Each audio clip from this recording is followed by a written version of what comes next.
Salut les investisseurs intelligents, bonjour à tous, c'est Monsieur Rodolphe, j'espère que vous allez très bien. Aujourd'hui, je vais vous parler de CAP 2022. Qu'est-ce que c'est que ce CAP 2022? Vous avez déjà dû lire des blogs sur internet ou peut-être des articles dans des vidéos YouTube par exemple. Moi, je vais vous dire ce que j'en ressens et qu'est-ce que ça va vraiment apporter. Déjà, premièrement, CAP 2022, ça veut dire comité d'action publique. Ça veut pas dire qu'en 2022, il va se passer ça, c'est pas un cap, c'est pas une destinée. Non, c'est simplement une équipe que le Premier ministre a fait se réunir pour plancher sur des idées à voir mûrir d'ici 2022 pour pouvoir permettre d'améliorer à 4 ans, pouvoir apporter 30 milliards d'euros en plus dans les comptes de l'État. C'est ni plus ni moins que ça.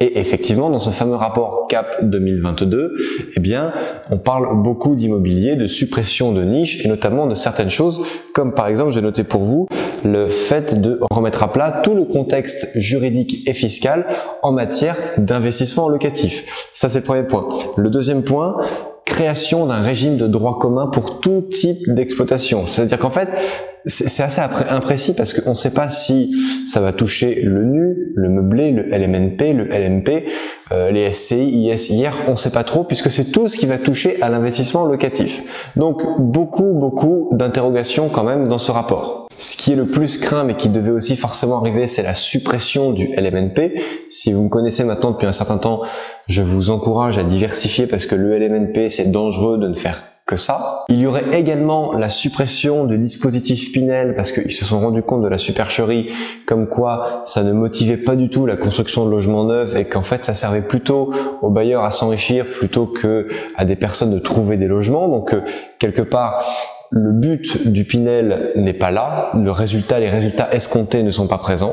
Et il y aurait également une modification dans la méthode de déduction des déficits fonciers. Est-ce que ça va se déduire uniquement sur les revenus fonciers, sur les revenus issus de loyer, ou est-ce que ça peut se déduire de tous les autres revenus d'un même foyer fiscal? Qu'est-ce qu'on peut dire par rapport à ça, chers amis investisseurs? Le rapport CAP 2022, donc je rappelle, c'est pas CAP, c'est pas un but en 2022, c'est simplement comité d'action publique pour permettre de trouver 30 milliards d'euros d'ici 2022. Que va faire l'État français? Il est certain qu'on va voir s'éteindre certaines niches, mais vous inquiétez pas, il y en a forcément d'autres qui vont voir le jour. Il y aura toujours des façons comme les SCI, les SAS, les SARL de famille pour pouvoir passer outre les éventuelles contraintes.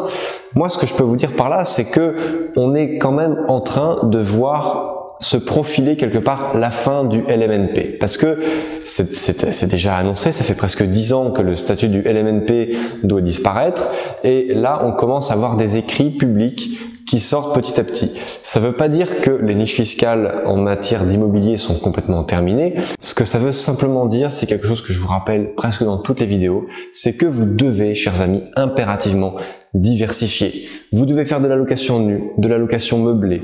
Vous devez avoir peut-être une SCI à l'IS quand vous commencez à avoir un patrimoine assez important. Peut-être exploiter en SAS quand vous commencez à avoir un patrimoine très important. Ça, c'est vraiment à voir avec votre expert comptable de famille si vous en avez un. Si vous n'en avez pas, je vous encourage vraiment à aller en voir un.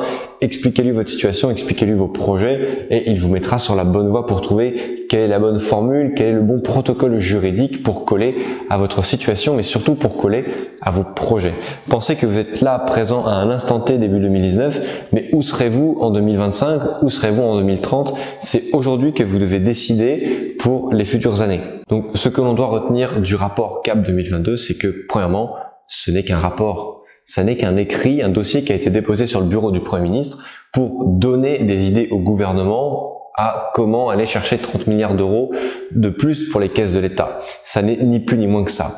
En revanche, il ne faut pas se voler la face parce que si un tel rapport existe avec de telles menaces pour le statut du LMNP, ça veut bien dire que dès aujourd'hui, le LMNP va avoir de moins en moins de succès et va être de moins en moins cautionné par l'État, tout simplement parce que il s'agit là de la dernière niche fiscale en matière d'immobilier locatif. Chers investisseurs, n'oubliez pas, surtout, faites-moi ce plaisir, diversifiez vos investissements et surtout ne basez pas tout votre modèle économique de votre investissement locatif uniquement sur le LMNP. Évidemment, si vous n'en avez qu'un seul, vous pouvez bien sûr faire du LMNP. Si vous en avez deux, si vous en avez trois, ok. Mais franchement, si vous commencez à avoir 3, 4, 5 appartements en LMNP, il serait temps de switcher un petit peu pour vos futurs investissements, soit passer en SCI à l'IS. On sait que le statut de société imposé à l'IS, donc à l'impôt sur les sociétés, bénéficie quand même de la sécurité des entreprises. On sait bien qu'en France, c'est avant tout les sociétés qui font avancer le pays, qui font tourner le pays. Et donc, le contexte fiscal, le contexte juridique de l'entreprise, lui, est quand même assez blindé, assez sécurisé, parce que l'État français aura toujours plus de volonté à faciliter le fonctionnement des entreprises, parce qu'elles sont tout simplement le carburant de la France. J'espère que cette vidéo vous a plu. N'oubliez pas de la liker, de la partager et de vous abonner à la chaîne si ce n'est pas déjà fait. En attendant, je vous dis à très bientôt dans une prochaine vidéo. Ciao!